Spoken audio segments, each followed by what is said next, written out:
Yesu Kristo nashimwe bene data bavandimwe, amahoro y'Imana nabane namwe. Uyu munsi reka mbifurize umugisha uturuka ku Mana, amahoro Imana itanga agere ku muntu wese, Imana ibaha umugisha. Reka turebe ijambo ry'Imana dusanga mu gitabo cy'ibyahishuriwe Yohana, ibice byaho ni 6, turebe n'umurongo wa 17. Haranditse ngo kuko umunsi ukomeye w'umujinya wabo usohoye, kandi ninde ubasha guhagarara adatsinzwe. Imana itugirire neza. Bene data bavandimwe bakozi b'Imana, dusangiye gucungurwa n'amaraso ya Yesu Kristo. Ijambo ry'Imana ratubwiye ngo ninde wabasha guhagarara adatsinzwe, ngo kandi ngo umunsi ngo wabo ngo urasohoye. Imana yo mu ijuru itugirire neza. Bene data reka mbabwire ko iherezo ry'isi bene data rigeze ku musozo. Reka mbabwire ko kandi abantu ntacyo bari kwitaho muri iyi minsi ya none. Ni ukuvuga ngo bene data, reka mbabwire ngo ninde uzabasha guhagarara imbere y'intebe y'Imana cyangwa se y'intebe y'urubanza adatsinzwe. Uyu munsi rero biragukwiriye kugira ngo witunganye, nanjye birankwiriye kugira ngo nitunganye, kugira ngo tuzabashe gukira umujinya w'Imana uzatera. Imana itugirire neza. Imana rero idufashe kandi duhe gusobanukirwa no kumva ibyayo kugira ngo tuzabashe guhagarara natwe tudatsinzwe nk'uko ijambo ry'Imana ritubwiye. Ni ukuvuga ngo ni ikibazo kibazwa ngo mbese ninde uzahagarara adatsinzwe. Imana itugirire neza. Imana rero ikomeze kuturengera, kandi abantu benshi muri iyi minsi rwose bakomeje kudamarara, bakomeje gukora ibyo bishakiye, ariko bakirengagiza ko umunsi w'Umwami Imana uri hafi kugera. Bene data rero reka mbabwire ko iherezo rya byose riri bugufi, buri wese niyitegure kugira ngo atazatungurwa. Ni ukuvuga ngo abantu benshi bazatungurwa, kandi rwose ibyo ngibyo bazabibona kuko banze kumvira Imana. Ngo mbese ninde uzahagarara imbere y'intebe y'urubanza adatsinzwe. Imana yo mu ijuru rero itugirire neza, tuzabashe guhagarara aho hantu tudatsinzwe n'urubanza, kandi ntituzagire isoni mu maso y'Imana, twarumvise ijambo ryayo, twarabaye mu isi. Imana itugirire neza. Rero ni ukuri bene data reka mbabwire ngo mube maso muri iyi minsi ya none. Ni ukuvuga ngo Yesu we azaza nk'umujura.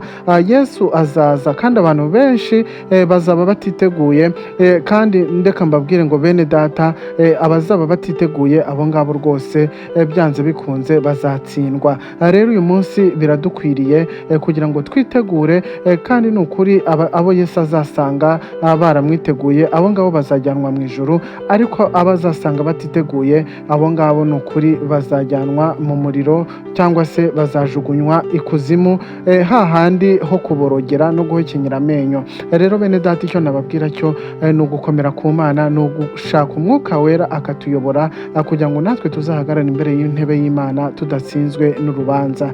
Bene data reka mbabwire ngo rero ikamba ry'ubugingo riragutegereje we mwene data, kandi ikamba ni ry'abakoze neza, naho kurimbuka ni uko abanyabyaha. Bene data reka mbabwire ngo umunyabyaha wese azarimbuka rwose, ariko umuntu wese ukora neza agakora iby'Imana ishaka, navuga ngo ni ukuri abikiwe ikamba ry'ubugingo, ikamba ritangirika. Bene data bavandimwe rero reka mbabwire ngo nawe wifuze kuzambara kuri iryo kamba, wirinde kuzajugunywa mu muriro, cyangwa se wirinde kuzahanwa cyangwa kuzatsindwa imbere y'Imana. Uyu munsi rero wowe utarahinduka cyangwa ukiri mu byaha, uyu munsi nawe Yesu aragushaka. Ni wowe utumye ataza, ni wowe umutindije, naho ubundi rwose igihe cyo kuza cye ni iki? Ahubwo aracyategereje ko nawe wakwihana, aracyategereje ko nawe wahinduka, ubundi ukagirirwa neza n'Imana.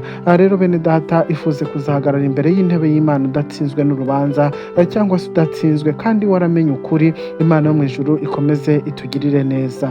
Bene data bavandimwe reka mbabwire ngo mwese muze dushake Yesu, mwese muze dushake ukuri, kubera ko Yesu ni inzira n'ukuri, kandi itugeza ku Mana, itugeza ku bugingo buhoraho. Reka mbabwire ngo abantu benshi bumva ibya Yesu bakibwira ko ari imikino, ariko reka mbabwire ko ibya Yesu atari imikino. Umunsi umwe rwose bizasohora, kandi uzabona ko bitari imikino.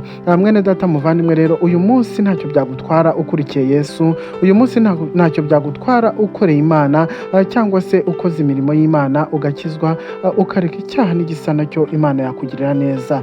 Yego turi mu isi y'ibyaha, turi mu isi yanduye, ariko dutegetswe kubinesha tubwirijwe n'Umwuka Wera, dutegetswe kubitsinda kuko Imana yo mu ijuru yaduhaye imbaraga zo kunesha ibyaha n'igisa nacyo. Rero mwene data muvandimwe, uyu munsi bya Yesu ntabwo ari imikino, kuko igihe kimwe bizajya habona kandi bizajya ku mugaragaro, abantu bose bazabibona, isi yose izabibona, kandi rwose benshi bazahekenya amenyo, benshi bazicuza bati iyo tubimenya twari gukorera Imana cyangwa twari kunyura muri izi nzira. Rero mwene data ntabwo nakwifuriza ko nawe wazababara cyangwa wazahekenya amenyo, ahubwo uyu munsi shaka Umuremyi, shaka Yesu, kuko rwose agutegeye amaboko nawe yakwakira. Rero benshi bibwiraga ko ari imikino, reka mbabwire ngo mwibuke Mukaroti uko yahindutse inkingi y'umunyu kubwo kugira ibintu imikino. Ni ukuvuga Mukaroti yarabwiwe yanga kumva, ariko mu kusubira inyuma cyangwa mu kureba inyuma kwe byatumye ahinduka inkingi y'umunyu, kuko yabigize imikino. Ntiyumve imiburo cyangwa ntiyumve ijambo ry'Imana ngo arikomeze, ahubwo akabihindura ibintu bisanzwe. Ibyo byamuviriyemo kurimbuka, ahinduka inkingi y'umunyu. Rero bene data bavandimwe, reka ibya Yesu tubifate nk'aho bikomeye, kuko rwose biratureba, kandi nibyo bizatuma twinjira mu rurembo Siyoni, tukagera mu ijuru tudatsinzwe n'urubanza. Rero mwene data reka mbabwire ngo ni ukuri bamwe isoni zizabakora, benshi bazavuga bati Mana kuki tutabimenye, kuki tutagukoreye, niyo tumenya ko ari uko bigenze cyangwa ko ari uko bizagenda twari kugukorera. Ariko mwene data nanjye ndi hano kugira ngo nkubwire ko igihe nikigera rwose bizaba byarangiye, nta mwanya uzaba ugihari wo gukorera Imana. Uyu munsi rero ni wo wawe, ngwino dukorera Imana, ngwino dushaka Imana, twumve amagambo y'Imana tuyakomeze. Imana nayo izatugira neza kandi izaduha imbaraga. Uyu munsi rero reka nkubwire ngo iherezo rya byose riri bugufi, kandi umuntu wese akwiriye kwita ku iherezo rye kugira ngo azabashe guhagarara mu rubanza adatsinzwe. Nk'uko ijambo ry'Imana tubwiye ngo ninde uzabasha guhagarara adatsinzwe, wowe nakwifuriza kuzahagarara ugatsinda, kandi Imana ikagutangira ubuhamya. Uyu munsi rero Imana iragushaka mwene data muvandimwe, wowe unkurikiye, wowe dusangiye ijambo ry'Imana, wowe duhurira hano buri munsi. Uyu munsi nawe Imana iragushaka, kandi iraguhamagara rwose, yiteguye kukwakira, kandi rwose kuza kwawe bizashimisha Imana, kandi rwose izishima n'abawe bose bazabyungukiramo.